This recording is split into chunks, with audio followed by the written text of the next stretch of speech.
گرمی کے اس موسم میں یہ بات بھی ذہن میں رہے کہ جو سایوں والی جگہ ہے وہاں پر کوئی کچرا وغیرہ یا خاص طور پر قضاء حاجت وغیرہ سے اجتناب کرنا چاہیے۔ رسول اللہ صلی اللہ علیہ وسلم نے فرمایا 3 جگہوں پر قضاء حاجت کرنے والا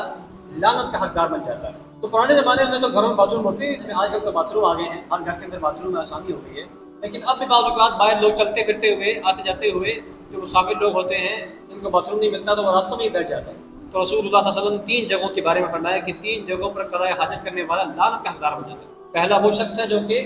مسافروں کی ٹھہرنے کی جگہ پر، جس طرح بس اسٹاپ ہوتا ہے تو وہاں پر لوگ آگے بیٹھتے ہیں، گاڑی کا انتظار کرتے ہیں، تو وہاں پر اگر کوئی شخص یہ کام کرتے ہیں تو فرمایا کہ یہ لعنت کا حقدار آدمی ہے۔ دوسرا آپ نے فرمایا کہ